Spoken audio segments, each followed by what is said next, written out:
Hi everyone, I am Jatin Singla. I am mentor of Civil Department in Europedia. Friends, I welcome you all on our online platform Europedia. Friends, जैसा कि आप सब जानते हैं कि Orissa state pollution control board ने recently एक notification निकाला है for the post of pollution control board in AEE and AES की पोस्ट के लिए। फ्रेंड्स, पोल्यूशन कंट्रोल बोर्ड काफी टाइम से हम देखते आ रहे हैं कि डिफरेंट स्टेट्स जो है पोल्यूशन कंट्रोल बोर्ड के अंदर काफी स्टेट्स ने एग्जाम्स कंडक्ट करवाए हैं। जैसे अभी रिसेंटली राजस्थान का JEE का और JSO का एग्जाम हुआ है, इससे पहले हरियाणा में एग्जाम हुआ है, इससे पहले पंजाब के अंदर भी एग्जाम हुआ है। तो यहाँ पर जो स्टूडेंट्स है एक क्वेरी लेकर आता है कि सर हमें पर्टिकुलरली पोल्यूशन कंट्रोल बोर्ड के रिस्पेक्ट में ही स्टडी करनी है, जैसा उसका सिलेबस है as per the exam requirement, as per the syllabus, जो भी सिलेबस होगा सिर्फ उन्हीं टॉपिक्स को कवर अप करना है ताकि हम एग्जाम में जो है एक अच्छा परफॉर्म कर सके। तो फ्रेंड्स, अगर अब सिर्फ पोल्यूशन कंट्रोल बोर्ड की बात नहीं करते, सेंट्रल पोल्यूशन कंट्रोल बोर्ड की भी बात अगर करते हो, आप CPCB की बात करते हो या किसी और ऑर्गेनाइजेशन की बात करते हो जैसे कोल इंडिया लिमिटेड, उसके अंदर भी एनवायरमेंट का एग्जाम होता है। सो यहाँ पर अलग अलग एनवायरमेंट के रिस्पेक्ट में जो है एग्जाम जो है देखने को मिल रहे हैं। अभी कुछ आने वाले टाइम में उत्तर प्रदेश के अंदर भी पोल्यूशन कंट्रोल बोर्ड का एक एग्जाम होने वाला है।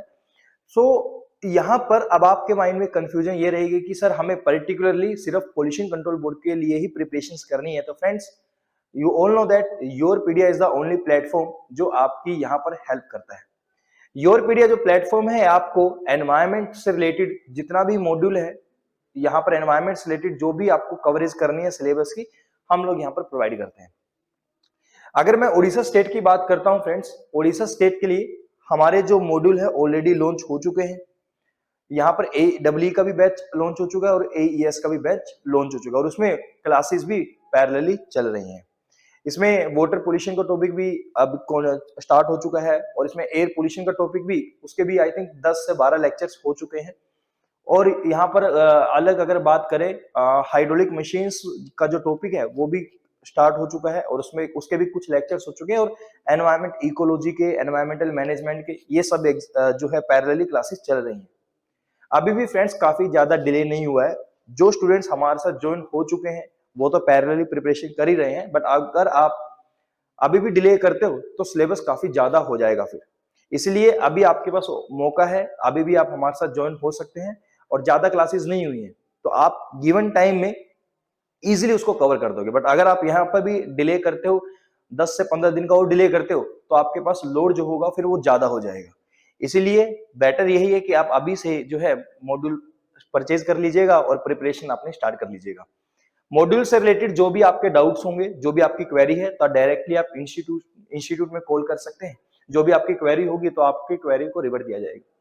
फर्दर अगर मान लो कि आप हमारे साथ व्हाट्सएप पे ज्वाइन होना चाहते हैं तो डिस्क्रिप्शन बॉक्स में गूगल फॉर्म आपको फिलअप करना है, जो गूगल फॉर्म अवेलेबल है। जब आप गूगल फॉर्म को फिलअप कर देंगे, उसमें अपने सारे डिटेल्स वगैरह जो वहां पर पूछा हुआ है उसको फिल करने के बाद आप डायरेक्टली हमारे व्हाट्सएप ग्रुप में ज्वाइन हो जाओगे। वहां पर आपकी जो भी क्वेरी होगी तो वहां पर भी आप, क्योंकि उसके अंदर भी आपको इंफॉर्मेशन मिलती रहेंगी, जो जो मॉड्यूल्स वगैरह लॉन्च होते रहते हैं तो हम सारी इंफॉर्मेशन बच्चों को प्रोवाइड करते रहते हैं। ठीक है फ्रेंड्स, आज की जो मेरी वीडियो है मैं आपको एक AEE की, अगर AEE का सिलेबस हम देखें तो AEE के सिलेबस में एक टॉपिक मेंशन है। उस टॉपिक में मेंशन है कि ground water plume, ground water जो आपके पास है वो मेंशन है टॉपिक, हाइड्रोलिक ग्रेडियंट है, उसके अंदर कोन ऑफ डिप्रेशन है, इस तरह की टर्मिनोलॉजीज मेंशन है। तो मैं आज जो टॉपिक कवर करने वाला हूं वो है हमारा ग्राउंड वाटर। तो मुझे ग्राउंड वाटर को कवर करना है। जब ग्राउंड वाटर की बात करते हैं तो मुझे सारे टॉपिक्स को कवर अप करवाना पड़ेगा, क्योंकि सिलेबस में तो इतना ही मेंशन किया हुआ है। अब सिलेबस इन डिटेल मेंशन नहीं है टॉपिक्स की, इसके अंदर कौन कौन से फर्दर टॉपिक्स आपको करने हैं। बट जब एक वर्ड ही लिख दिया है हाइड्रोलिक ग्रेडियंट, इसका मतलब उससे रिलेटेड जो जो टर्म्स होंगी वो हमें कवर अप करनी पड़ेगी, राइट। यूरोपीडिया की एक अच्छी बात और ये है कि हम लोग जो है टेलर मेड मॉड्यूल प्रोवाइड करवाते हैं। टेलर मेड मॉड्यूल का मतलब ये है कि as per the exam requirements, जितना हमें एग्जाम्स के कोरस्पॉन्डिंगली पढ़ना है हम उतना ही चीज आपको बताते हैं, उतनी ही चीज डिलीवर करते हैं, ताकि एग्जाम में अगर कोई क्वेश्चन आता है उससे रिलेटेड जो क्वेश्चन बनता है तो आप इजिली उसको टैकल कर सके, हमें इधर उधर नहीं भटकना है। तो अगर आप सेल्फ स्टडी करना चाहते हैं तो वेल एंड गुड, बहुत अच्छी बात है, बट सेल्फ स्टडी करने में आपको ये पता होना चाहिए कि आपको कितना टॉपिक्स को कवर करना है और कितनी डिटेल तक, कितनी इन डेप्थ उस टॉपिक्स को कवर करना है। तो यहाँ पर क्योंकि हम लोग काफी स्टेट्स में ऑलरेडी मॉड्यूल लॉन्च कर चुके हैं और हमें अच्छा खासा एक आइडिया लग चुका है कि जब भी ये एग्जाम्स होते हैं तो ये किस डेप्थ तक टॉपिक्स को लेकर चलते हैं। तो अगर आप हमारी बात मानते हैं तो अगर आप हमारे साथ ज्वाइन होते हैं तो हम आपको एक गाइड करते हैं, एक पाथ दिखाते हैं और आपको उसी डायरेक्शन में लेकर जाते हैं जिस डायरेक्शन में आपकी रिक्वायरमेंट है और जिसमें आपके सिलेक्शन के चांसेस ज्यादा होंगे। राइट फ्रेंड्स, तो स्टार्ट करते हैं बच्चे ग्राउंड वाटर। ना ग्राउंड वाटर की जब हम बात करते हैं यहाँ पर, तो ये तो नाम से समझ आ रहा है कि जो वाटर अवेलेबल है हमारे पास, जो ग्राउंड के अंदर पानी अवेलेबल है।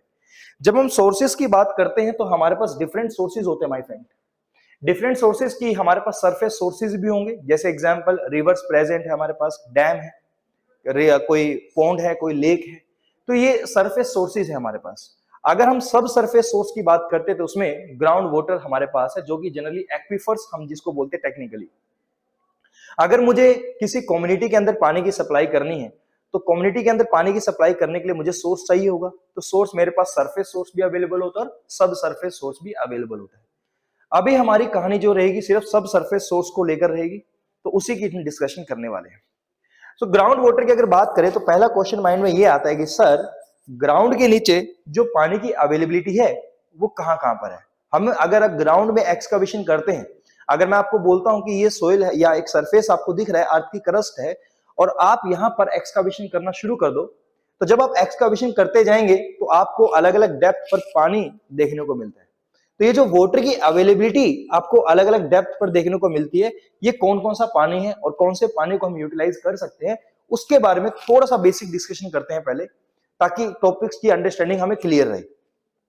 सो अगर हम एक्सकवेशन कर रहे हैं और पानी की अवेलेबिलिटी कहां कहां पर मिल रही है, इसके बेसिस पर हमने ये बोला है कि जो अर्थ की क्रस्ट है उसको हमने दो जोन में डिवाइड किया है। अर्थ की जोन को हमने दो जोन में डिवाइड किया है, अर्थ की क्रस्ट को दो जोन में डिवाइड किया है। तो दो जोन कौन कौन सी है, एक को बोलते हैं जोन ऑफ रॉक फ्रैक्चर, एक को बोलते हैं जोन ऑफ रॉक फ्लोइज। कि अगर आप ये देखना चाह रहे हैं कि ग्राउंड के नीचे पानी कहां पर अवेलेबल है, तो अर्थ की क्रस्ट को हमने बोला कि दो जोन में पानी अवेलेबल होगा। The one is named as the zone of rock fracture, second को बोल देंगे जोन ऑफ रॉक फ्लोइज। तो यहां पर अगर हम बात करते हैं तो विद रिस्पेक्ट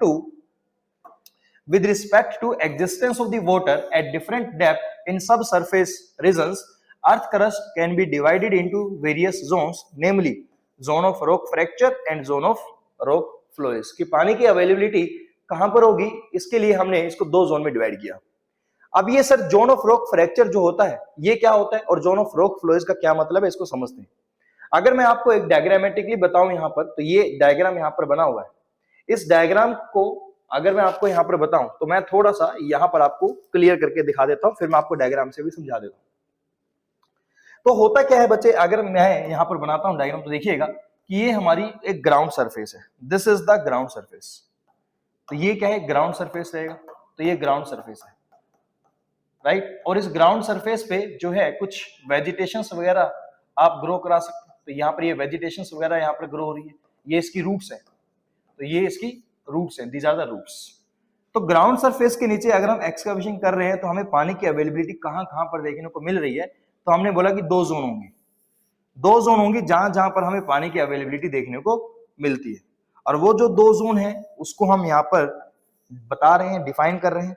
एक जोन जिसको हमने नाम दिया है जोन ऑफ रॉक फ्रैक्चर, तो ये बच्चे पहली जोन है आपकी zone of rock fracture.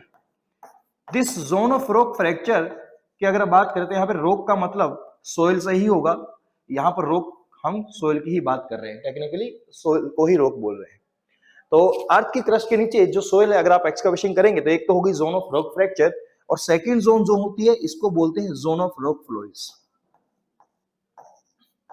Zone of rock फ्लोइज।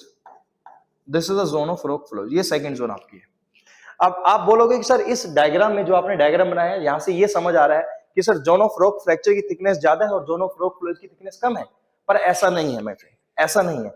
Diagram scale पे नहीं बनाया है हमने, पहली बात। दूसरी बात ये है कि हमारे लिए जोन ऑफ रॉक फ्लोइज इतनी सिग्निफिकेंट रोल प्ले नहीं करती है। हमारे लिए बीइंग एन इंजीनियर हमें क्योंकि पानी की रिक्वायरमेंट है तो हमें पानी की सप्लाई करनी है, हमें पानी की रिक्वायरमेंट है, इरिगेशन पर्पज के लिए हो सकती है या किसी कम्युनिटी में पानी की सप्लाई करनी हो, तो हमें जो पानी की अवेलेबिलिटी होती है, जो हम पानी जहां से डिराइव कर सकते हैं सोइल में, तो that is the zone of rock fracture. Zone of rock flows में जो पानी अवेलेबल रहता है, हम वहां से पानी को डिराइव नहीं कर सकते, इसलिए इसका सिग्निफिकेंस हमारे लिए नहीं है। बट इसकी थिकनेस की अगर बात करें जोन ऑफ रॉक फ्रैक्चर की, तो जोन ऑफ रॉक फ्रैक्चर की जो थिकनेस निकल कर आती है वो निकल कर आती है 100 टू 1000 मीटर, मैक्सिमम 1 किलोमीटर की थिकनेस आपको देखने को मिल सकती है। अलग अलग एरिया में आपको अलग अलग थिकनेस देखने को मिल सकती है, 100 से 1000 मीटर की थिकनेस वेरी कर जाती है। अब ये टोपोग्राफी पे डिपेंड करता है कि जिस लोकेशन, उस लोकेशन की टोपोग्राफी कैसी है, कहीं पर थिकनेस आपको ज्यादा मिलेगी, कहीं पर थिकनेस कम मिलेगी। ये जो जोन ऑफ रॉक फ्लोज है, नीचे वाली जोन है, इसकी थिकनेस सेवरल किलोमीटर्स में देखने को मिलती है। इसकी जो थिकनेस होती है वो सेवरल किलोमीटर्स में देखने को मिलती है। जोन ऑफ रॉक फ्लोज की थिकनेस सेवरल किलोमीटर्स में देखने को मिलती है। पहले मैं आपको जोन ऑफ रॉक फ्लोज के बारे में थोड़ी सी जानकारी दे देता हूं। जोन ऑफ रॉक फ्लोज की अगर हम बात करें तो यहां पर जो पार्टिकल्स होते हैं, यहां पर आपको लावा वगैरह, जो मैग्मा वगैरह होता है, वो यहीं पर देखने को मिलता है। यहां पर पार्टिकल, यहां पर जो भी हमारी सोइल होगी, यहां पर जो भी हमारे पार्टिकल्स होंगे, इन पार्टिकल्स के ऊपर इस सोइल का लोड आया हुआ है, इतनी सारी सोइल का लोड आया हुआ है इन पार्टिकल्स के ऊपर, यानी स्ट्रेस आया हुआ है। तो यहां पर पार्टिकल जो है वो परमानेंट डिफॉर्म हो जाता है। यहां पर पार्टिकल्स जो है आपके प्लास्टिक स्टेज के अंदर प्रेजेंट रहता है। तो यहां पर प्लास्टिक स्टेज का मतलब ये है कि इतने सारे लोड की वजह से पार्टिकल इतना ज्यादा डिफॉर्म हो गया है कि अगर आप इस लोड को हटा दो, अगर आप ऊपर वाली जोन ऑफ रॉक फ्रैक्चर को हटा दोगे, तो अब ये पार्टिकल अपनी ओरिजिनल शेप को रिगेन नहीं कर पाएगा, क्योंकि ये परमानेंटली डिफॉर्म हो चुका है। तो यहां पर जो मीडियम है, यहां पर जो मीडियम है वो आपको प्लास्टिक स्टेज में देखने को मिलते हैं। This medium is in remains in plastic stage. इस मीडियम में एक और कैरेक्टरिस्टिक्स हमें देखने को मिलती है कि यहां पर कोई वॉइड्स भी प्रेजेंट नहीं है। इस मीडियम के अंदर, जोन ऑफ रॉक फ्लोज के अंदर कोई वॉइड्स भी बच्चे यहां पर प्रेजेंट नहीं होती है। No voids are present. अगर यहां पर कोई वॉइड्स प्रेजेंट नहीं है, इस बात का मतलब यहां पर कोई पानी भी नहीं होगा, क्योंकि जो पानी होता है सोइल के अंदर वो वॉइड्स में तो होता है।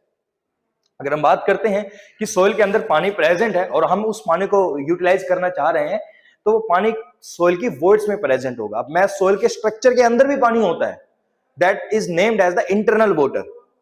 इस जोन में क्योंकि कोई वॉइड्स नहीं है, तो उनकी वॉइड्स में तो कोई पानी नहीं होगा, क्योंकि वॉइड्स अवेलेबल नहीं है। यहां पर जो पानी प्रेजेंट होता है सोइल के स्ट्रक्चर के अंदर होता है, सोइल के पार्टिकल्स के अंदर प्रेजेंट होता है, जिसको बोलते हैं स्ट्रक्चरल वाटर या इंटरनल वाटर। और अगर आप इस इंटरनल वाटर को डिराइव करना चाहते हैं, तो अगर आप इस इंटरनल वाटर को बाहर निकालना चाहते हैं, तो उससे पहले आपको पार्टिकल्स को ब्रेक करना पड़ेगा, तब जाके आप इस इंटरनल वाटर को कंज्यूम कर पाएंगे। बट हमारे पास कोई ऐसा इंजीनियरिंग इक्विपमेंट नहीं है कि हम पहले पार्टिकल्स को ब्रेक करें और पार्टिकल के अंदर जाके उस पानी को बाहर निकालें। सो दैट्स व्हाई हमने ये बात बोली है कि इस जोन का, बीइंग ए सिविल इंजीनियर, हमारे लिए कोई सिग्निफिकेंस निकल कर नहीं आता। बीइंग ए सिविल इंजीनियर हमारे लिए कोई सिग्निफिकेंस नहीं निकल कर आता है, इसलिए जोन ऑफ रॉक फ्लोज की हम ज्यादा बात नहीं करते हैं। यहां पर पानी होता है, बट यहां पर सोइल की वॉइड्स में पानी नहीं है, मीडियम की वॉइड्स में पानी अवेलेबल नहीं होता।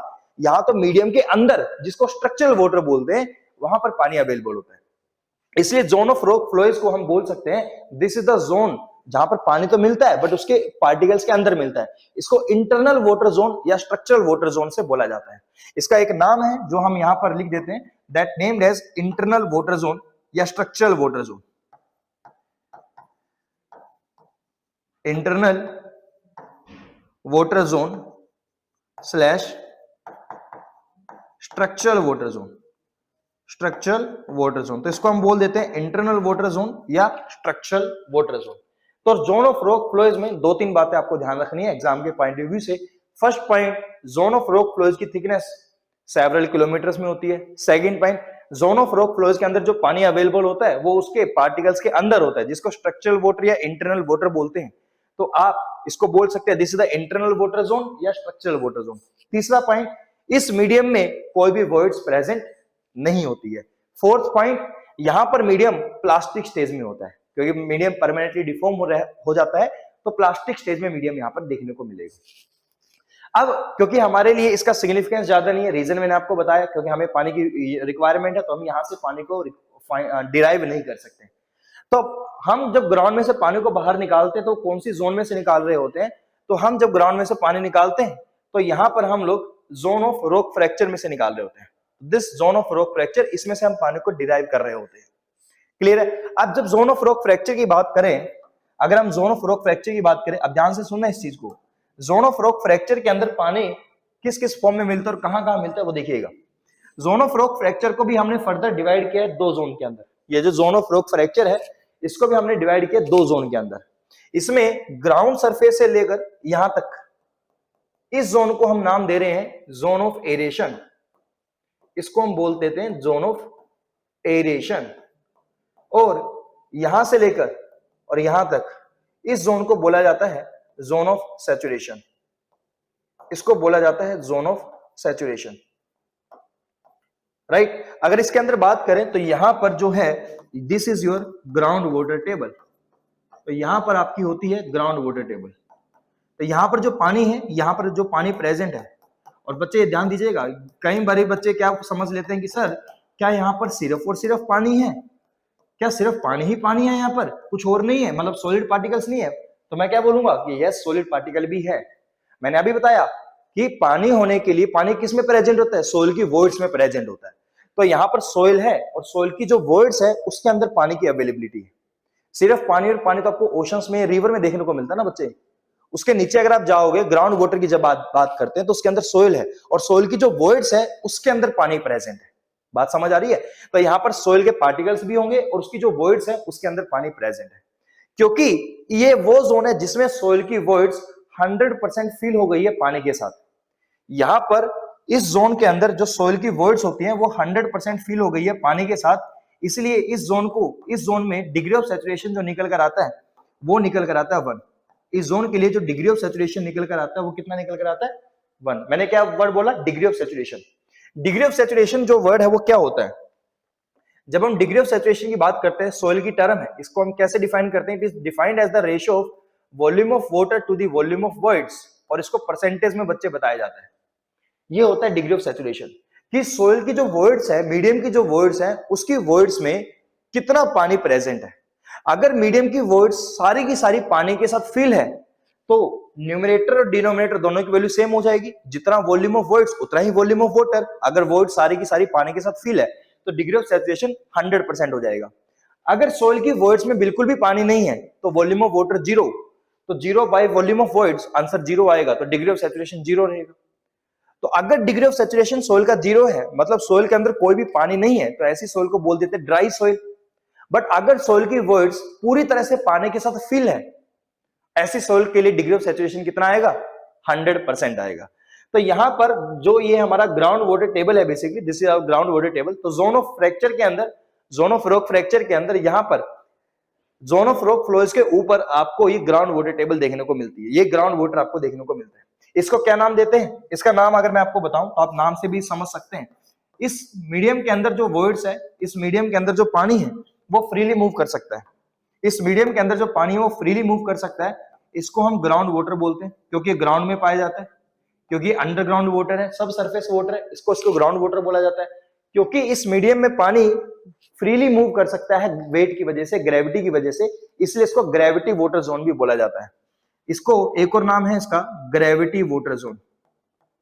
ग्रेविटी वाटर जोन, तो इसको ग्रेविटी वाटर जोन भी बोला जाता है। ग्राउंड वाटर जोन बोल दो, ग्रेविटी वाटर जोन बोल दो, या इसको फ्री वाटर जोन भी बोला जाता है, क्योंकि पानी फ्रीली मूव कर सकता है, इसको फ्री वाटर जोन भी बोल सकते हैं। तो यहाँ पर पानी इजिली मूव कर सकता है, अपने वेट की वजह से मूव कर सकता है, तो this is the gravity water zone या free water zone.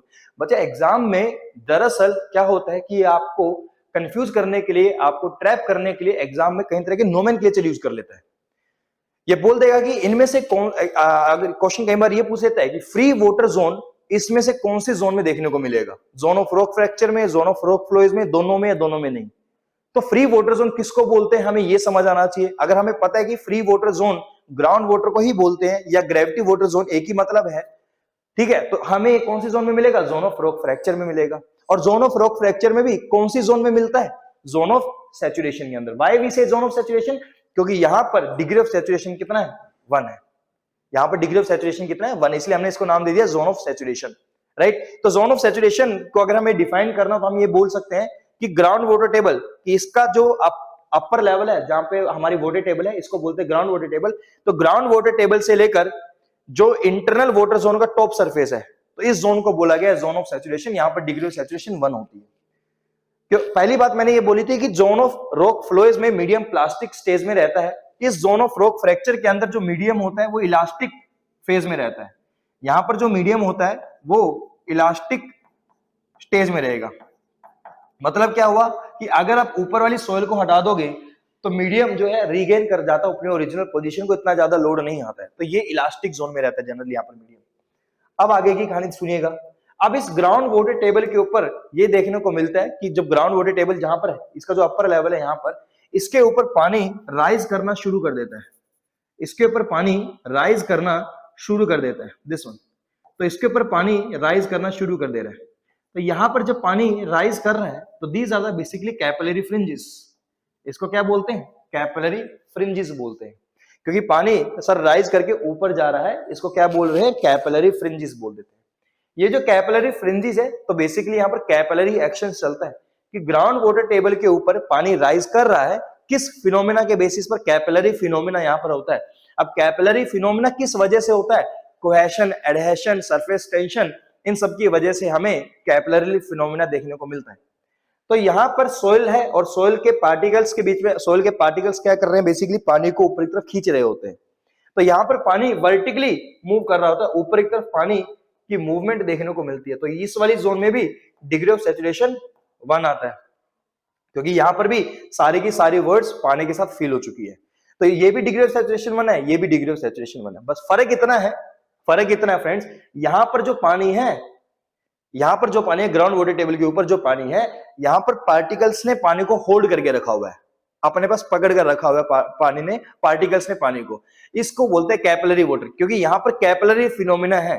Capillary phenomena की वजह से पानी राइज हुआ है, तो इसको बोलते हैं zone of capillary. This zone is named as zone of capillary. तो इसको बोलते हैं जोन ऑफ कैपिलरी या कैपिलरी जोन भी आप इसको बोल सकते हैं। This is the zone of capillary. ये हो जाएगा आपका zone of capillary. This is the capillary zone या जोन ऑफ कैपिलरी। बात समझ आती है? अब आप देखो सर, कैपिलरी फ्रिंजेस तो ऊपर की तरफ भी बने हुए हैं, तो यहां पर पानी ऊपर भी राइज किया है, हाँ ऊपर भी राइज किया, बट इस वाली जोन में सारी की सारी वर्ड्स 100% पानी के साथ फिल नहीं है। इस वाली वर्ड्स में सारी की सारी वर्ड्स 100% पानी के साथ फिल नहीं होती। इसको बोलते हैं इंटरमीडिएट कैपिलरी जोन। यहां पर degree of saturation less than 1 होगा, क्योंकि सारी की सारी वर्ड्स पानी के साथ फिल नहीं है, इसलिए volume of water is less than volume of voids, इसलिए degree of saturation less than 1 है। तो इसको बोलते हैं intermediate capillary zone. Intermediate capillary zone, intermediate capillary zone, this is termed as intermediate capillary zone. इसको बोल देते हैं इंटरमीडिएट कैपिलरी जोन। इन इंटरमीडिएट कैपिलरी जोन के ऊपर एक जोन आती है, जिस जोन में ये जो प्लांट्स है, प्लांट्स की रूट पेनिट्रेट कर रही होती है। ये प्लांट्स की रूट जिस जोन में पेनिट्रेट कर रही होती है, इस जोन को बोलते हैं सोइल वाटर जोन या रूट वाटर जोन या root zone. Soil water zone बोल दो या रूट जोन बोल दो, नोमेनक्लेचर है, याद रखिएगा यहां पर। तो this zone is soil water zone या रूट जोन। तो मैं फिर से रिकॉल करा देता हूं कि ग्राउंड के नीचे अगर आप देख रहे हैं तो पानी कहां कहां देखने को मिल रहा है? पहले पानी क्या आपको जोन ऑफ रॉक फ्लोज में देखने को मिलेगा? यस सर मिलेगा, बट सर ये पानी पार्टिकल के अंदर होगा, इसको बोलेंगे इंटरनल वाटर या स्ट्रक्चरल वाटर। फिर इसके ऊपर zone of rock fracture, yes sir zone of rock fracture में पानी देखने को मिलता है। जोन ऑफ रॉक फ्रैक्चर में एक तो हमें ग्राउंड वाटर मिलता है जो पानी फ्रीली मूव कर सकता है, ग्रेविटी की वजह से पानी इजिली मूव कर जाएगा। एक साथ पानी होता है जो पार्टिकल्स के बीच में कैपिलरी एक्शन की वजह से पानी राइज किया है, तो यहां पर पानी फ्रीली मूव नहीं कर सकता। कैपिलरी जोन में पानी अवेलेबल है, यहां पर पानी फ्रीली मूव नहीं कर सकता। एक सर इंटरमीडिएट कैपिलरी जोन में भी पानी मिलता है, बट अमाउंट थोड़ी है, इसकी अमाउंट कम होती है, बट यहां पर भी पानी देखने को मिलता है। क्या सोइल वाटर जोन में पानी देखने को मिलता है? क्या रूट वाटर जोन में पानी मिलेगा? यस सर बिल्कुल मिलेगा। सर ये पानी कहां से आता है? ये पानी आता है जब बारिश होती है।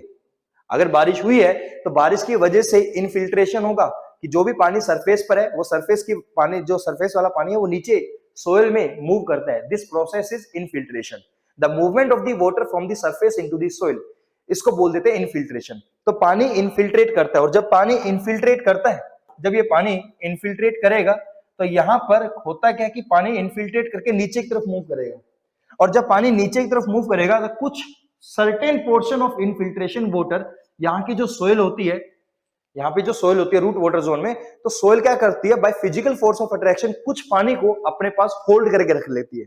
यानी अगेंस्ट दी ग्रेविटी, पानी नीचे मूव करना चाह रहा है ग्रेविटी की वजह से, बट सोइल क्या कर रही है, कुछ पानी को अपनी तरफ होल्ड करके रख रही है by physical force of attraction. और ये फिजिकल फोर्स ऑफ अट्रैक्शन उतना ही स्ट्रॉन्ग निकल कर आता है जितना पार्टिकल साइज छोटा होता है, क्योंकि छोटे पार्टिकल साइज का सरफेस एरिया ज्यादा होगा। तो अगर सरफेस एरिया ज्यादा है तो फिजिकल फोर्स ऑफ अट्रैक्शन भी ज्यादा आएगा, और फिजिकल फोर्स ऑफ अट्रैक्शन उसका ज्यादा है जिसका पार्टिकल साइज छोटा होगा। तो surface area is inversely proportional to particle size होता है, और जितना ज्यादा सरफेस एरिया उतना ही फिजिकल फोर्स ऑफ अट्रैक्शन होगा, उतना ही ज्यादा फिजिकल फोर्स ऑफ अट्रैक्शन होगा। तो यहां पर जो सोयल वाटर जोन के अंदर, रूट वाटर जोन में जो सोयल के पार्टिकल्स होते हैं, जब पानी इनफिल्ट्रेट करके आ रहा है तो कुछ पानी को वो अपने पास होल्ड कर लेती है, कुछ पानी को अपने पास होल्ड कर लेती है by physical force of attraction, और बाकी पानी इनफिल्ट्रेट कर जाता है। और जब ये पानी इनफिल्ट्रेट कर रहा है, नीचे की तरफ मूव कर रहा है, तो ग्राउंड वाटर टेबल तक पहुंचेगा, तो ये पानी धीरे धीरे राइज करना शुरू हो जाएगा।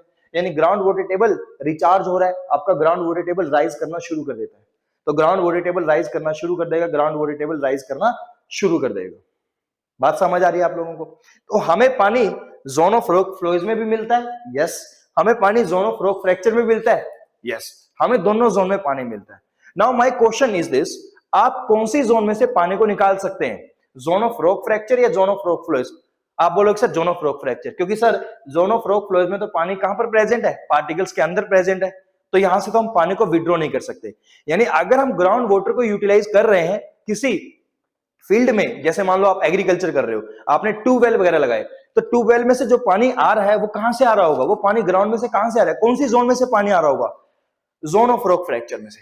अब sir zone of rock fracture में पानी यहां भी है, यहां भी है, यहां भी है और यहां भी है, हर जगह पे पानी अवेलेबल है, तो हम कौन सी जोन में से पानी निकालेंगे?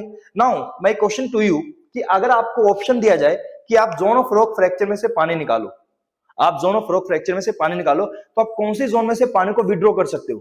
क्योंकि आपको पानी की सप्लाई करनी है, तो आपके पास दो जोन है, एक तो होगी ग्रेविटी वाटर जोन, एक होगा कैपिलरी जोन। क्यों ये क्यों नहीं सर? भाई इसलिए क्योंकि इसमें तो पानी की अमाउंट कम है। इंटरमीडिएट कैपिलरी जोन, यहाँ पे degree of saturation less than 1, यहाँ तो पानी की अमाउंट बिल्कुल ही कम है, तो यहां से तो पानी नहीं निकालोगे, तो आपको सफिशिएंट क्वांटिटी में पानी यहां ज्यादा मिलता है। अच्छा सर, इसको अभी इस पे रुक जाते हैं, एक मैं प्रैक्टिकल एग्जांपल देता हूं। जब एक कैपिलरी फिनोमिना चलता है, आपका फ्लूइड मैकेनिक्स का कॉन्सेप्ट होता है कि कैपिलरी राइज उतना ही ज्यादा होगा जब डायमीटर जितना छोटा होगा, क्योंकि capillary height of capillary rise formula लिखते हैं ना, 4 सिग्मा कोस थीटा अपॉन में रो जी डी। तो डी की वैल्यू जितनी कम होगी, डी की वैल्यू जितनी कम होगी, डायमीटर की वैल्यू जितनी कम होगी, कैपिलरी राइज उतना ही ज्यादा होगा। ये बात समझ आती है? तो अगर आपके इस मीडियम में यहां पे जहां कैपिलरी राइज हुआ, अगर यहां पर सैंडी सोइल है, अगर यहां पर क्लेई सोइल है, एक तरफ मान लेते हैं सैंडी सोइल है, एक केस में सैंडी सोइल है और एक केस में क्लेई सोइल है, दो केस है इस कैपिलरी जोन के अंदर, दो सोइल है अलग अलग लोकेशन की। तो एक लोकेशन पे सैंडी सोइल, एक में क्लेई सोइल। पार्ट वॉइड का साइज जहां जितना छोटा होगा उतना ही ज्यादा कैपिलरी राइज होगा। ये बात मैं आपको बता रहा हूं, भाई वॉइड के थ्रू तो पानी राइज कर रहा है, और पार्टिकल्स के ऊपर सरफेस टेंशन की वजह से पार्टिकल राइज कर रहा है। वॉइड का साइज कहां ज्यादा छोटा होगा? जहां पर पार्टिकल साइज छोटा होगा। सैंड और क्ले में क्ले का जो साइज है वो छोटा है, क्ले का जो पार्टिकल साइज है वो छोटा है। अब क्योंकि क्लेई सोइल का पार्टिकल साइज छोटा है, सैंड के कंपैरेटिवली छोटा। अगर प्रैक्टिकल एग्जांपल बताऊं, सैंड किसको बोलते हैं? जिसका साइज 75 माइक्रोन से ज्यादा होता है। Particles having size greater than 75 microns, जिसका साइज 75 माइक्रोन से ज्यादा है और 4.5 mm से छोटा होगा, 4.75 mm से छोटा होगा, इसको हम क्या बोल देते हैं? इसको हम बोल देते हैं सैंड। इसको क्या बोल देते हैं? सैंड बोल देते हैं। और 2 माइक्रोन से जिसका साइज छोटा होगा उसको हम बोल देते हैं clay, that is termed as the clay.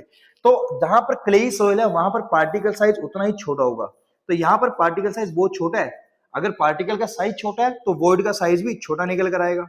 तो अगर वॉइड का साइज भी छोटा निकल कर आएगा तो यहाँ पर कैपिलरी राइज बहुत ही ज्यादा होगा, तो यहाँ पर वॉइड का साइज भी छोटा निकल कर आएगा। तो साइज ऑफ वॉइड की अगर हम बात करें तो ये भी क्या निकल कर आएगा बच्चे? छोटा निकल कर आएगा। तो इसका मतलब यहाँ पर हाइट ऑफ कैपिलरी राइज ज्यादा देखने को मिलेगी।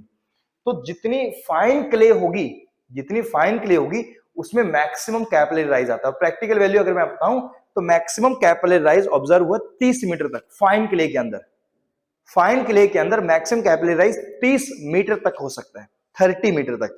नाउ एक और प्रैक्टिकल पॉइंट, ये जो जोन ऑफ रॉक फ्रैक्चर है मैंने बोला कि इसकी थिकनेस वेरी करती है 100 से 1000 मीटर, ये बताया 100 से 1000 मीटर तक की थिकनेस वेरी करती है। अब मान लेता हूं जस्ट एग्जांपल समझने के लिए, इसकी जो थिकनेस है वो 100 मीटर है, जोन ऑफ रॉक फ्रैक्चर की थिकनेस कितनी मान रहे हैं, 100 मीटर मान रहे हैं। इस 100 मीटर में 4 जोन है, एक सॉइल वाटर जोन, एक इंटरमीडिएट कैपिलरी जोन और ग्राउंड वाटर जोन। यहां पर सॉइल वाटर जोन हमने किसको बोला, जहां तक हमारी प्लांट्स की रूट पेनिट्रेट करती है या जिस जोन में से वो पानी को एक्सट्रैक्ट कर रही होती है सॉइल में से बाय कैपिलरी एक्शन, तो this is our soil water zone या रूट वाटर जोन। तो अगर हम इसकी बात कर रहे हैं तो इसकी थिकनेस कितनी हो सकती है, प्लांट्स की रूट मैक्सिमम, एक एग्जांपल लेके चल रहे हैं समझने के लिए, बस 10 मीटर या 15 मीटर या हद मार के 20 मीटर मान लेते हैं, मैक्सिमम टू मैक्सिमम केस कि मान लेते हैं जस्ट एग्जांपल कि ये वैल्यू सर मान लेते हैं 20 मीटर, जस्ट समझने के लिए 20 मीटर। अभी मैंने बताया कि फाइन क्ले के अंदर मैक्सिमम राइज 30 मीटर का होता है, तो यहां पर मान लेते हैं केस क्या है, फाइन क्ले का है, तो इसकी थिकनेस 30 मीटर होगी। तो ये 30 मीटर मैक्सिमम कैपिलरी राइज हुआ 30 मीटर में, तो 30 मीटर ये है, 20 मीटर ये 50 मीटर हो गया, this is the 50 metre. 30 metre ये है और 20 मीटर ये है, 50 मीटर। और 20 मीटर होता नहीं है, 20 मीटर होता नहीं है, सिर्फ समझने के लिए बता रहा हूं, ठीक है। और ये वाली थिकनेस मान लेते हैं कि कोई 10 मीटर है, ये भी बहुत समझने, ज्यादा से ज्यादा वैल्यू कंसीडर करो, प्रैक्टिकल इतनी भी नहीं मिलती। 30 और 20 50 और 10 60 मीटर, 60 मीटर हुआ। ये जो थिकनेस है, ये जो थिकनेस बची 100 मीटर अगर टोटल होगा तो 40 मीटर होगी, 100 मीटर अगर टोटल थिकनेस होगी तो ये कितनी होगी, 40 मीटर की होगी। अगर 200 मीटर की थिकनेस हुई तो 30 और 20 50 और 10 60, ये तो 60 मीटर फिक्स हो गया, 60 मीटर ये तो फिक्स हो गया, यानी बची हुई 140 मीटर वो इसकी थिकनेस आएगी।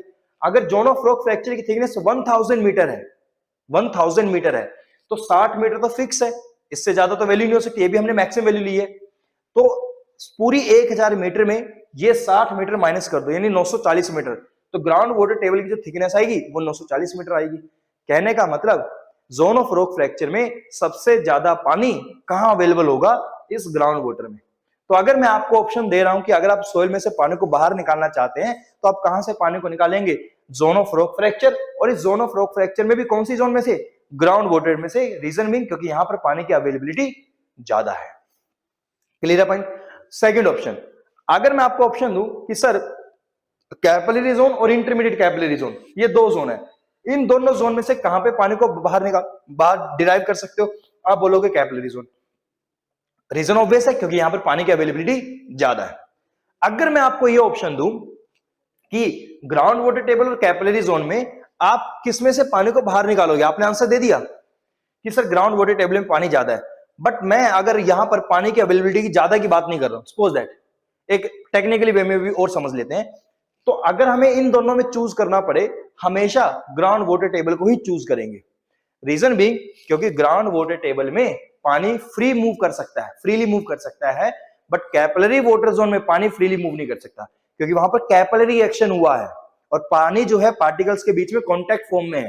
तो कैपिलरी एक्शन हुआ है, पानी कॉन्टैक्ट फॉर्म में है, यहां पर पानी कैपिलरी जोन में फ्रीली मूव नहीं कर सकता, बट ग्राउंड वाटर जोन में फ्रीली मूव कर सकता है। तो अगर आप पानी को पंप आउट करना चाहते हैं सोइल में से, तो ग्रेविटी वाटर जोन में इजिली पानी को पंप आउट किया जा सकता है। बट अगर आप कैपिलरी जोन में से पानी को पंप आउट करना चाहते हैं, क्योंकि यहां पर पानी को सोइल के पार्टिकल्स ने होल्ड करके रखा हुआ है, कॉन्टैक्ट फॉर्म में है पानी, तो आपको एनर्जी ज्यादा देनी पड़ेगी, आपको एनर्जी ज्यादा देनी पड़ेगी इस कैपिलरी जोन में से पानी को बाहर निकालने के लिए। निकाल सकते हो बट एनर्जी ज्यादा देनी पड़ेगी, यानी कॉस्ट ज्यादा निकल कर आएगी। इसलिए हमेशा हम क्या बोलते हैं कि जब भी हम पानी को विड्रॉ करेंगे ग्राउंड में से, हमेशा इस ग्राउंड वाटर जोन में से निकाली जाती है। क्लियर पॉइंट यहां पे, यस और नो। तो ये सारे पॉइंट्स हमने यहां पर डिस्कस करे, this is very important for your exam, और ये टर्मिनोलॉजीज हैं जो हमें समझ आनी चाहिए। इसके बाद थोड़े से एक दो टेक्निकल पॉइंट्स अगर मैं बताऊं आपको, वो समझ लीजिएगा। अगर मैं इस ग्राउंड वाटर जोन की बात करता हूं, इस ग्राउंड वाटर जोन में यहां पे ये वाटर टेबल लेवल है, इस वाटर टेबल लेवल से मैं एच डेप्थ नीचे जा रहा हूं, इस वाटर टेबल लेवल से मैं एच डेप्थ नीचे जा रहा हूं, इस वाटर टेबल लेवल से मैं एच डेप्थ नीचे जा रहा हूं, this is the H depth. तो मैं एच डेप्थ नीचे गया तो यहां पर जो पानी होगा, इस पानी के ऊपर प्रेशर आ रहा होगा, इस पानी के ऊपर प्रेशर, क्योंकि इसके ऊपर जो मॉलिक्यूल्स है पानी के, ये वाला मॉलिक्यूल, ये वाला मॉलिक्यूल, ये वाला मॉलिक्यूल, ये वाला मॉलिक्यूल, तो जैसे ये अलग अलग मॉलिक्यूल्स है, तो ऊपर वाला मॉलिक्यूल नीचे वाले मॉलिक्यूल के ऊपर प्रेशर लगा रहा है, कंप्रेशन फोर्स लगा रहा है, वो सेकंड वाला मॉलिक्यूल नीचे वाले पे, उसके नीचे वाला मॉलिक्यूल उसके नीचे वाले पे, यानी नीचे की तरफ क्या हो रहा है, प्रेशर लग रहा है। तो कहने का मतलब है इस ग्रेविटी वाटर जोन में जो पानी है वो किस कंडीशन में है, वो है हाइड्रोस्टैटिक कंप्रेशन की कंडीशन में। वो किस में है, हाइड्रोस्टैटिक कंप्रेशन की कंडीशन में। तो ग्राउंड वाटर जोन में जो पानी आपको देखने को मिलता है that is in hydrostatic compression condition. तो यहां पर आप एक पॉइंट मैं यहां पर लिखूंगा कि यहां पर जो पानी होगा that is in hydrostatic compression, कि यहां पर जो पानी होगा वो हाइड्रोस्टैटिक कंप्रेशन की कंडीशन में होगा। ये बात समझ आती है, क्योंकि पानी एक दूसरे को कंप्रेस कर रहा है, ऊपर वाला मॉलिक्यूल नीचे वाले को, नीचे वाला उसके नीचे वाले को, उसके नीचे वाला उसके नीचे वाले को, तो कॉन्टिन्यूसली पार्टिकल्स कंप्रेस हो रहे हैं, प्रेशर लग रहा है, हाइड्रोस्टैटिक कंप्रेशन इसको बोलते हैं। अब किसी भी पॉइंट पर अगर प्रेशर बताना हो, जैसे मैंने बताया एच डेप्थ पर पानी का मॉलिक्यूल है, उस पर कितना प्रेशर लगेगा, तो एफएम का कॉन्सेप्ट हम लगाते हैं, प्रेशर की वैल्यू रो जी एच, प्रेशर कितना होगा इस पॉइंट के ऊपर, तो अगर इस पॉइंट पर प्रेशर की वैल्यू लिखनी हो तो pressure is rho into g into में एच। तो जिस भी हाइट पर अगर आप प्रेशर देखेंगे तो रो इंटू जी से मल्टीप्लाई कर देना, वो मल्टीप्लाई दिस हाइट। अब क्योंकि प्रेशर हाइट के साथ डायरेक्टली वेरी कर रहा है, लीनियरली वेरी कर रहा है, तो यहां पर जब ग्राफ अगर बनाते हैं तो यहां पर जो ग्राफ निकल कर आता है कुछ ऐसा ग्राफ निकल कर आता है। इसका ग्राफ मैं इधर बना देता हूं, इसका ग्राफ मैं इधर बना देता हूं। तो ये आपकी ग्राउंड वाटर टेबल थी, this is your ground water table. तो यहां पर, यहां से तो लग प्रेशर जीरो है इस पॉइंट पे, तो इसके नीचे प्रेशर लगना इंक्रीज हुआ, एच की वैल्यू नीचे की तरफ इंक्रीज हो रही है। तो यहाँ पे हाइड्रोस्टैटिक कंप्रेशन की कंडीशन में है पानी। तो यहाँ पर किसी भी हाइट डेप्थ पे जाओगे, जैसे मान लो आप जेड डेप्थ की बात करो, जेड डेप्थ पे यहाँ पर बात करते हो, तो जेड डेप्थ पे आ गए हम लोग। जेड डेप्थ पे प्रेशर की वैल्यू कितनी होगी, रो इंटू जी इंटू में जेड। एच डेप्थ पे प्रेशर कितना होगा, रो इंटू जी इंटू में एच। तो ये लीनियर वेरिएशन देखने को मिलता है, this is the linear variation, this is the linear variation. तो ये लीनियर वेरिएशन यहाँ पर देखने को मिलता है, ये बात समझ आती है। सिमिलरली इसके ऊपर की अगर बात करें कैपिलरी जोन में, इसके कैरेक्टरिस्टिक्स की अगर बात करें पानी की, तो ये तो समझ आ गया ग्रेविटी वाटर जोन में कंप्रेशन में है, क्योंकि कैपिलरी जोन में जो पानी है वो वर्टिकली ऊपर की तरफ मूव कर रहा है। अब जब पानी ऊपर की तरफ मूव कर रहा है, तो जैसे ये वाला मॉलिक्यूल, ये वाला मॉलिक्यूल, ऊपर वाला मॉलिक्यूल नीचे वाले मॉलिक्यूल को खींच रहा है ऊपर की तरफ। सेकंड, ये फर्स्ट वाला मॉलिक्यूल, ये सेकंड वाला मॉलिक्यूल, उसके ऊपर थर्ड वाला मॉलिक्यूल, थर्ड वाला मॉलिक्यूल सेकंड मॉलिक्यूल को ऊपर की तरफ खींच रहा है, इसलिए पानी राइज हो रहा है। और जब पानी राइज हो रहा है, कॉन्टिन्यूसली पानी राइज होता जाएगा, इसका मतलब नहीं, पानी राइज होता जा रहा है जिसकी वजह से पानी की हाइट बढ़ती जा रही है, बट पानी का वेट डाउनवर्ड डायरेक्शन में जो लगेगा वो भी इंक्रीज करता हुआ जाएगा, क्योंकि जैसे जैसे हाइट बढ़ती जाएगी पानी का वॉल्यूम बढ़ता जाएगा, हाइट बढ़ेगी तो वॉल्यूम बढ़ेगा और वेट इंक्रीज होगा। तो एक टाइम पर पानी की इतनी हाइट हो जाएगी कि जितना वेट डाउनवर्ड लग रहा है और जितना प्रेशर अपवर्ड लग रहा है, जितना प्रेशर डाउनवर्ड, जितना प्रेशर अपवर्ड, या जितना फोर्स डाउनवर्ड लग रहा है, जितना फोर्स अपवर्ड लग रहा है, वो सेम हो जाएगा, यानी इक्विलिब्रियम कंडीशन हो जाएगी, यानी मैक्सिमम वहीं तक ही आपका कैपिलरी राइज होगा। तो ये हम कॉन्सेप्ट डिराइव भी करते हैं, सोइल में भी डिराइव करते हैं, एफएम में भी डिराइव करते हैं। एफएम में ट्यूब्स को कंसीडर करके जिसकी डायमीटर फिक्स होती है, डी डायमीटर की ट्यूब है, बट सोइल में डायमीटर फिक्स नहीं होती है, वहां पर हम कुछ मॉडिफिकेशंस लेकर चलते हैं और उसके कोरिस्पोंडिंग हाइट ऑफ कैपिलरी राइज बता देते हैं। वो अभी इतना रिक्वायरमेंट नहीं है अपने को एग्जाम के पॉइंट ऑफ व्यू से, वो सब डिस्कस नहीं करना। बस पॉइंट ये है कि यहां पर देख रहे हो कि सर ग्रेविटी वाटर जोन में तो हमने बोला कि पानी का एक मॉलिक्यूल दूसरे मॉलिक्यूल को कंप्रेस कर रहा है, तो यहां पर तो पानी कंप्रेशन में है। बताना ये चाह रहा हूं कि कैपिलरी जोन में जो पानी है that is in the state of tension, वो टेंशन में है, क्योंकि सबसे ऊपर वाला मॉलिक्यूल उसके नीचे वाले मॉलिक्यूल को खींच रहा है और सेकंड वाला मॉलिक्यूल उसके नीचे वाले मॉलिक्यूल को अपनी तरफ खींच रहा है। तो पानी किस में है, टेंशन में, कंप्रेशन में नहीं है। यहां पर पानी कंप्रेशन में नहीं है, यहां पर पानी टेंशन में है। और ग्राउंड वाटर टेबल के अंदर जो पानी है, ग्राउंड वाटर जोन में जो पानी है that is in the state of compression. ठीक है, तो यहां पर जो पानी है वो टेंशन में है, यहां पर पानी किस में है, टेंशन में है। इसी को बोल देते हैं कैपिलरी पोटेंशियल बोल दो, या सोइल सक्शन के नाम से बोला जाता है, कैपिलरी पोटेंशियल बोला जाता है, इसको कुछ कुछ ऐसे ऐसे नाम से बोला जाता है। अगर मैं आपको बोलूं कि आपको ग्राउंड वाटर टेबल के अंदर किसी भी पॉइंट पर, ग्राउंड वाटर टेबल के अंदर किसी भी पॉइंट पर प्रेशर मेजर करना हो तो कैसे मेजर करोगे? किसी भी पॉइंट पर, तो हमारे पास एक डिवाइस होता है जिसको बोलते हैं पीजोमीटर। हमारे पास एक डिवाइस है जिसको बोलते हैं पीजोमीटर। तो हम क्या करते हैं, पीजोमीटर को इंसर्ट कर देते हैं। एक ओपन स्टैंड पाइप होती है बेसिकली वो पीजोमीटर।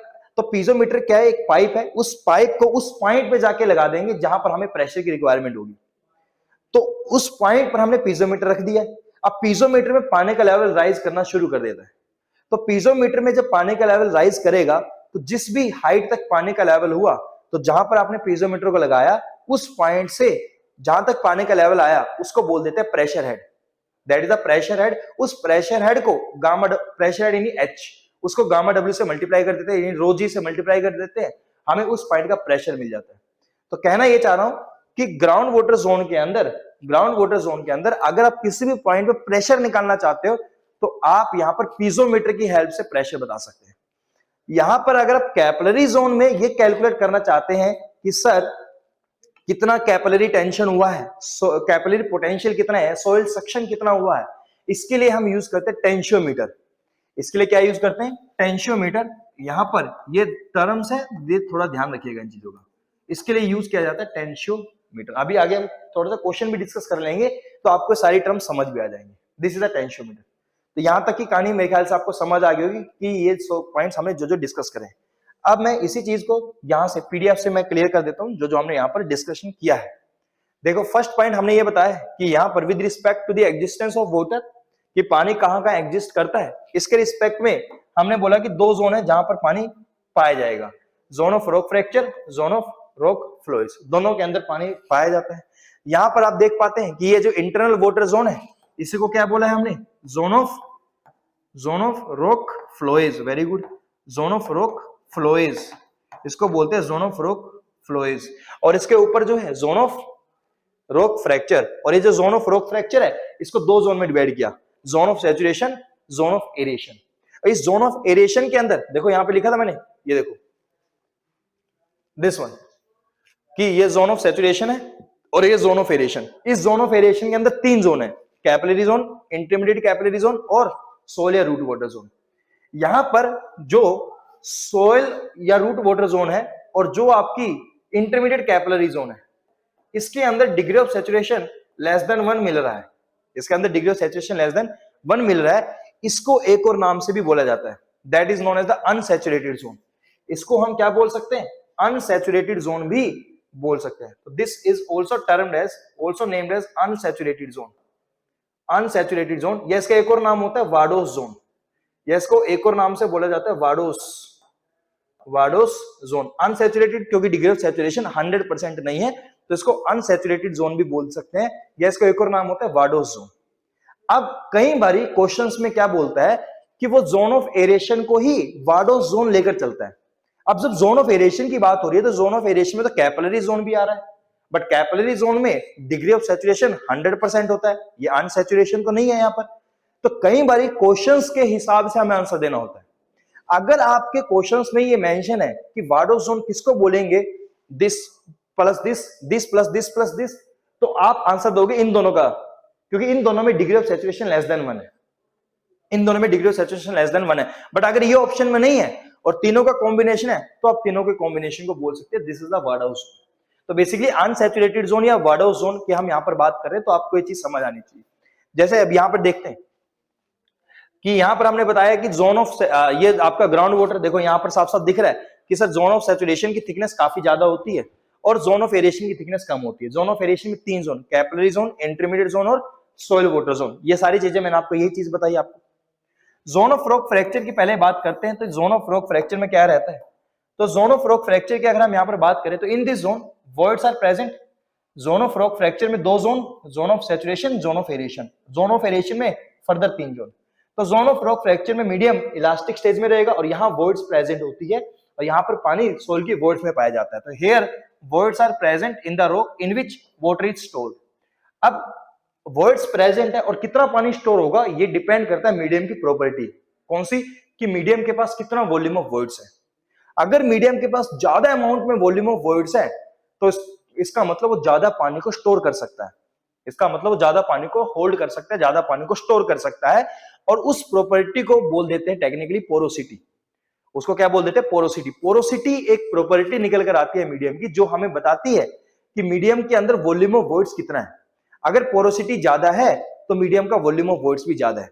पोरोसिटी को अगर आपको लिखना हो तो पोरोसिटी को ऐसे लिखा जाता है, eta is the porosity, it is the ratio of volume of voids to the total volume of soil. और इसको भी परसेंटेज में बताया जाता है कि total volume of the medium में वॉल्यूम ऑफ वॉइड्स कितना है। अगर पोरोसिटी 70% है, जस्ट एग्जांपल, मीडियम की पोरोसिटी अगर 70% है, मतलब जो भी उसका टोटल वॉल्यूम होगा उसका 70% अगर करोगे तो उतना तो वॉल्यूम ऑफ वॉइड्स है, बाकी जो 30% है वो सॉलिड पार्टिकल्स होगा उसका। ठीक है, तो पोरोसिटी, तो ये अमाउंट ऑफ वाटर कितना स्टोर कर सकता है, it depends on the volume of voids of the medium. The zone of rock fracture can be सब डिवाइडेड इनटू टू जोन। अब जोन ऑफ रॉक फ्रैक्चर को दो जोन में डिवाइड किया, जोन ऑफ सैचुरेशन और जोन ऑफ एरेशन। पहली zone है zone of aeration, जिसको अनसैचुरेटेड जोन या वाडोस जोन बोल देते हैं, और मैंने बताया अभी कि दोनों का डिफरेंस क्लियर करके बताया आपको। नाउ ये जो जोन ऑफ एरेशन है कहां लोकेट होगी, तो जोन ऑफ एरेशन यहां पर है, ग्राउंड सरफेस के नीचे और ग्राउंड वाटर टेबल के ऊपर, यानी इसके बीच में, इसको बोलते हैं zone of aeration. It is the located between ground surface and the water table. और इसके अंदर तीन जोन होती है। कौन कौन सी तीन जोन होती है? एक इसमें capillary zone, intermediate capillary zone, soil zone. इसके अंदर तीन जोन होती है। पहली है soil water zone, near the surface that holds the soil moisture against the gravity. और ये जो प्रॉपर्टी होती है सोइल की कि अगेंस्ट द ग्रेविटी, कि पानी नीचे जाना चाह रहा है बट ये पानी को नीचे नहीं भेज रही, अगेंस्ट द ग्रेविटी पानी को होल्ड करके रख रही है, इसको बोलते हैं सोइल की फील्ड कैपेसिटी। इसको बोल देते हैं सोइल की फील्ड कैपेसिटी। तो soil water zone near the surface that holds the soil moisture against the gravity by physical force of attraction. Physical force of attraction जितना ज्यादा है उतना ज्यादा पानी को होल्ड करके रखेगी। और physical force of attraction surface area के डायरेक्टली प्रोपोर्शनल आता है, और सरफेस एरिया पार्टिकल साइज के साथ इनवर्सली वेरी करता है। यानी सोइल जोन में जितना छोटा पार्टिकल होगा उसका सरफेस एरिया उतना ही ज्यादा, उसका फिजिकल फोर्स ऑफ अट्रैक्शन उतना ही ज्यादा पानी को होल्ड करके रखेगी। सेकेंड जोन इसके अंदर है इंटरमीडिएट कैपिलरी जोन। जो सेकेंड जोन इसके अंदर वो है आपकी intermediate capillary zone. Intermediate capillary zone या इसको वाडस जोन बोला गया है proper, between the soil water and the capillary fringe. Third है हमारे पास कैपिलरी फ्रिंज। कैपिलरी फ्रिंज की बात करें just above the water table where water rises by the capillary phenomena, capillary action. इसके कैरेक्टरिस्टिक्स की बात करें तो इसके अंदर आपको एयर भी मिलेगा, वाटर भी मिलेगा। अगर डिग्री ऑफ सैचुरेशन 100% है, डिग्री ऑफ सैचुरेशन 1 है तो सिर्फ पानी मिलेगा सोइल की वॉइड्स में। अगर degree of saturation less than 1 है, 0 नहीं है, लेस देन 1 है, मतलब उसमें पानी भी होगा और उसमें एयर भी होगी। सोइल की वॉइड्स में एयर और वाटर दोनों चीज प्रेजेंट होगी। और वाटर इज अंडर टेंशन, यानी यहाँ पर पानी फ्रीली मूव नहीं करता, फ्रीली अवेलेबल नहीं है। सेकंड जोन का नाम है जोन ऑफ सैचुरेशन। इसका नोमेनक्लेचर ध्यान रखिएगा, यहाँ पर इसको बोला जाता है फ्रेटिक जोन। नोमेनक्लेचर पूछ लेता है कहीं पर एग्जाम में, फिर बोलो सर ये तो हमने पढ़ा ही नहीं था। तो पढ़ी हुई सारी चीजें होती है, बस कुछ नोमेनक्लेचर्स ध्यान में रखने होते हैं, और कई बार नोमेनक्लेचर से पूछ लेता है। जोन ऑफ सैचुरेशन का एक और नाम होता है फ्रेटिक जोन बोल देते हैं इसको। Extends below the water table, ये वाटर टेबल के नीचे है, और कहां तक होगा? Where all the pores are filled with water. Water table के नीचे और सारी की सारी जो वॉइड्स होंगी पानी के साथ फिल है। डिग्री ऑफ सैचुरेशन यहाँ पर 100% होता है। This is the ground water zone, the main storage and flow region for the extractable water. ये मेन स्टोरेज है जहां से हम पानी को एक्सट्रैक्ट करते हैं, पंप आउट करते हैं। इंक्लूड्स, अब जहां पर अगर हम पानी को बाहर निकाल रहे हैं, ग्राउंड में से पानी को डिराइव कर रहे हैं, तो बेसिकली वो मीडियम जहां से हम पानी को बाहर निकाल रहे हैं, पंप आउट कर रहे हैं अपने पर्पस के लिए, इरिगेशन पर्पस हो सकता है, किसी कम्युनिटी में पानी की सप्लाई हो सकती है, तो जो भी पर्पस हो उसके लिए हम ग्राउंड में से पानी को बाहर निकाल रहे हैं, पंप आउट कर रहे हैं। तो इसका मतलब सोइल में पानी स्टोर भी है और सोइल में हम पानी को बाहर भी निकाल रहे हैं, तो उसको टेक्निकली बोला जाता है एक्वीफर्स। एक्वीफर्स, और एक्वीफर्स भी अलग अलग टाइप के होते हैं, अभी हम पढ़ेंगे, बताऊंगा इन चीजों को क्या होता है और कैसे डिफाइन करते हैं चीजों को। तो जैसे अनकन्फाइंड एक्वीफर है, कन्फाइंड एक्वीफर है, पर्च्ड एक्वीफर है, लीकी एक्वीफर्स होते हैं, अभी पढ़ेंगे थोड़ी देर में बताऊंगा। ठीक है, अब कुछ एस्पेक्ट्स ध्यान रख लीजिएगा, जैसे कैपिलरी जोन और ग्राउंड वाटर जोन की अगर बात करें, कैपिलरी जोन और ग्राउंड वाटर जोन में अगर थोड़ा सा डिफरेंस देखा जाए, जो वैसे तो मैं बता चुका हूं मेन पॉइंट्स, फिर और भी देख लेते हैं। वेल यील्ड, कि पानी आउटपुट, यील्ड का मतलब होता है आउटपुट, कि किस जोन में से आपको आउटपुट ज्यादा मिलेगी, पानी ज्यादा मिलेगा। तो यहां पर कैपिलरी जोन में तो negligible, not a source for water supply, और यहां पर क्या है? Primary source. Ground water zone आपका प्राइमरी सोर्स होता है, ये मैं एक्सप्लेन कर चुका हूं। Water table relation starts at the water table and x tends upward. Water table का रिलेशन, कि वाटर टेबल के साथ रिलेशन क्या है कि ये जो कैपिलरी जोन है वाटर टेबल से स्टार्ट होगा और ऊपर की तरफ मूव करता है, बट ये जो ग्राउंड वाटर टेबल है ये वाटर टेबल से स्टार्ट होता है और नीचे की तरफ जाता है। ये रिलेशन बता दिया। प्रेशर मेजरमेंट, कैपिलरी जोन में पानी अंडर द टेंशन होता है और उसको मेजर करने के डिवाइस कौन सा है? टेंशियोमीटर। नाम क्या है उसका? टेंशियोमीटर। अब ग्राउंड वाटर जोन में जो पानी है वो कंप्रेशन में है, हाइड्रोस्टैटिक कंप्रेशन, उसको मेजर करते हैं किसी भी पॉइंट पे प्रेशर, तो पीजोमीटर्स। यहां पर क्या यूज करते हैं? पीजोमीटर्स यूज करते हैं।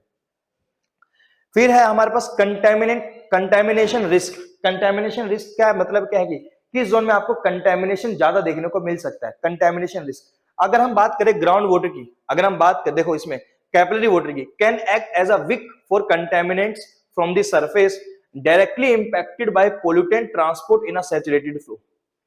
ग्राउंड वाटर टेबल में कंटेमिनेशन का रिस्क ज्यादा होता है, रीजन मीन क्योंकि यहाँ पे पानी फ्री टू मूव है। तो अगर वहां पर पानी एक जगह पे एक एरिया में ग्राउंड वाटर कंटेमिनेट हो गया है, वहां से पानी मूव करके आगे की तरफ जा रहा है तो फ्रीली मूव है, क्योंकि फ्रीली मूव कर सकता है पानी, तो इसी वजह से जहां जहां ये पानी जाएगा तो कंटेमिनेशन लेवल ट्रांसपोर्ट होता जाएगा। तो ग्राउंड वाटर टेबल में बेसिकली कंटेमिनेशन का रिस्क क्या है? ज्यादा है। बट कैपिलरी जोन में पानी फ्रीली मूव नहीं कर सकता, तो वहां पर कंटेमिनेशन का रिस्क थोड़ा कम रहता है। डिजाइन रेलेवेंस की बात कर, डिजाइन रेलेवेंस इंपॉर्टेंट नहीं है। वाटर स्टेट की बात करें तो water held by capillary forces in small voids and fractures, और ग्राउंड वाटर में फ्रीली अवेलेबल, पानी क्या है यहाँ पर? फ्रीली अवेलेबल है वॉइड्स के अंदर। प्रेशर कंडीशन, यहां पर पानी, क्योंकि हमने बोला टेंशन में, अब ध्यान देना, हाइड्रोस्टैटिक कंप्रेशन को हमने नाम दे दिया पॉजिटिव, तो हमने टेंशन को क्या बोलना पड़ेगा? नेगेटिव। अगर हम कंप्रेशन को पॉजिटिव नाम दे रहे हैं, पॉजिटिव फोर्स बोल रहे हैं, तो हम टेंशन को क्या बोल देंगे? Negative force. Generally sign convention ये यूज किया जाता है, बट चेंज भी कर सकते हो आप, कंप्रेशन को नेगेटिव भी बोल सकते हो, तो आपको टेंशन को पॉजिटिव बोलना पड़ेगा। तो हमने क्या यहां पर क्या बोल रहे हैं? कंप्रेशन को पॉजिटिव और टेंशन को नेगेटिव बोल रहे हैं। तो इसलिए यहां पर क्या लिखा है? प्रेशर कंडीशन, कि कैपिलरी जब फिनोमिना चलेगा, जब कैपिलरी राइज होगा तो पानी अंडर टेंशन है, तो जब हमारा पानी अंडर टेंशन है तो हमने बोल दिया नेगेटिव।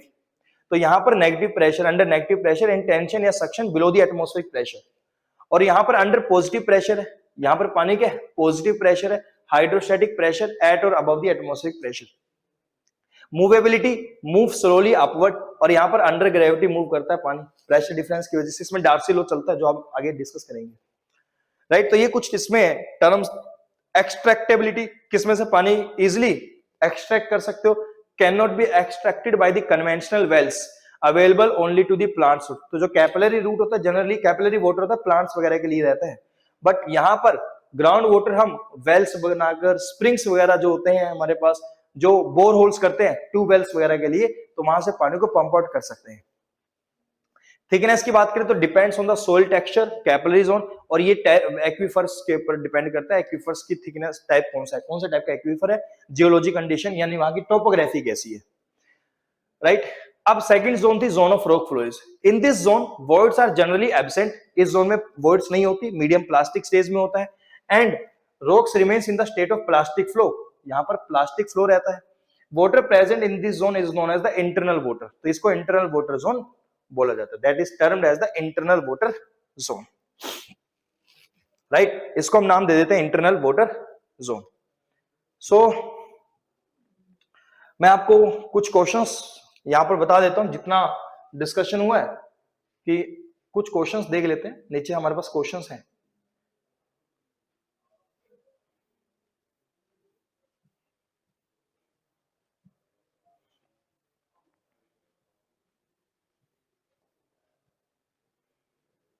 हमने ये सारा कवर अप करना था, बट मैं टाइम नहीं है, टाइम उसमें ज्यादा लग गया है, ये सारी चीजें अपने को कवर अप करनी थी। बाकी लोग क्या है कि हम लोग क्लास में भी कवर कर लेंगे, उसमें कोई दिक्कत नहीं है। थोड़ा सा एक दो क्वेश्चंस देख लेते हैं। देखो पहला क्वेश्चन देखते हैं। मैंने क्वेश्चंस भी आपके एग्जाम के हिसाब से सेटअप किए, easy and moderate level question, फिर डिफिकल्ट लेवल, फिर वेरी डिफिकल्ट लेवल। जितने टॉपिक्स कवर किए उसमें से देख लेते हैं क्या क्या क्वेश्चंस कवर अप हुए हैं। जैसे which zone contains soil water, intermediate zone and capillary fringes, तो क्या बता दोगे? Zone of rock fracture. अब जोन ऑफ रॉक फ्रैक्चर के अंदर दो जोन होती है, zone of saturation, zone of aeration. Zone of aeration में तीन जोन होती है, soil water zone, capillary zone, intermediate capillary zone. तो this is the zone of aeration, क्योंकि इसमें तीन जोन होती है। Water in the capillary fringe, capillary जो जोन में पानी है, under positive pressure, under negative pressure, freely available, completely absent. तो कैपिलरी जोन में जो पानी है अंडर नेगेटिव प्रेशर होता है, टेंशियोमीटर से मेजर करते हैं। Which instrument is use to measure the pressure in the capillary zone, capillary zone में प्रेशर अगर मेजर करना हो तो टेंशियोमीटर यूज किया जाता है। पीजोमीटर ग्राउंड वाटर जोन के लिए। और यहाँ पर दो वर्ड है जैसे मैनोमीटर और बैरोमीटर, मैनोमीटर और बैरोमीटर, ये आप यूज करते हो। मैनोमीटर जब पाइप में फ्लो होता है, जब आप फ्लूइड मैकेनिक्स वगैरह पढ़ते हो तो पाइप में जब फ्लो हो रहा होता है तो किसी पॉइंट पर पाइप के अंदर किसी भी पॉइंट पर कितना प्रेशर होगा, मैनोमीटर्स वहां यूज कर लेते हैं। बैरोमीटर एटमॉस्फेरिक प्रेशर्स को मेजर करने के लिए यूज किया जाता है। Right, ground water extraction for wells mainly occurs from, अगर आपको ग्राउंड वाटर एक्सट्रैक्शन करनी है वेल में से तो mainly occurs from ground water extraction कौन से जोन में से आप निकाल सकते हो? Soil water zone, capillary zone, zone of saturation, zone of rock flows. तो जोन ऑफ सैचुरेशन में से हम पानी बाहर निकालते हैं। Water present in the zone of rock flows, जो पानी जोन ऑफ रॉक फ्लोज में प्रेजेंट है वो कौन सा पानी होता है? Internal water. देखो फ्रेटिक वाटर भी लिखा गया है, वॉडोस वाटर भी लिखा गया है, कैपिलरी वाटर, ये टर्म्स इंपॉर्टेंट है, ध्यान रखना। तो इंटरनल वाटर है, ठीक है। आगे तो ये दूसरे टॉपिक के आगे क्वेश्चंस।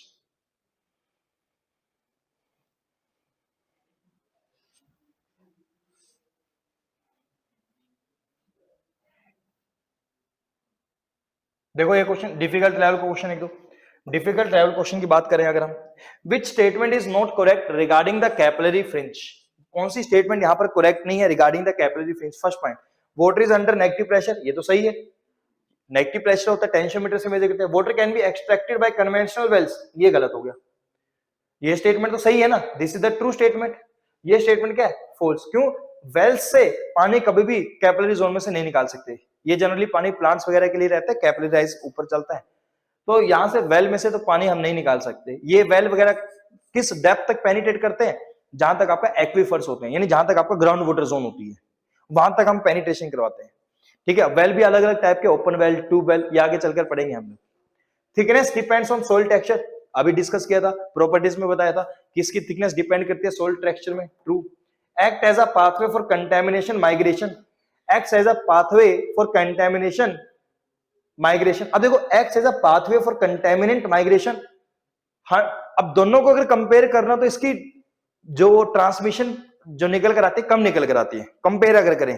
बट मुझे एक ऑप्शन चूज करना है, मुझे एक ऑप्शन चूज करना है इस ऑप्शन क्वेश्चन में से, तो सेकंड वाला ऑप्शन कंपेरेटिवली ज्यादा रिलायबल लग रहा है कि ये वाला आंसर इसका आ सकता है, इसलिए हम सेकंड वाले को प्रेफर करेंगे। Water can be extracted by conventional well, ये गलत स्टेटमेंट बोली गई है, ठीक है। Act as a pathway for contaminant migration उसके कंपैरेटिवली कम है ग्राउंड वाटर के कंपैरेटिवली, बट कुछ ना कुछ तो होगा, है ना, ऐसा तो है नहीं कि बिल्कुल भी नहीं होगा, तो कुछ ना कुछ तो होगा यहाँ पर, तो इसलिए ज्यादा प्रेफर हम करें बी ऑप्शन को।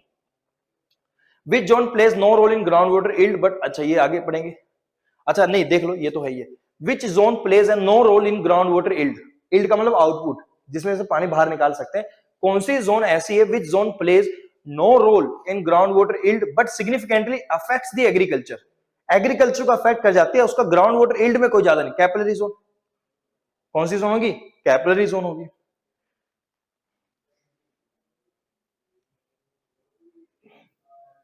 या आर्टिशियन वेल वगैरह, आर्टिशियन की कंडीशंस, ये सब आगे पढ़ेंगे हम लोग, ठीक है।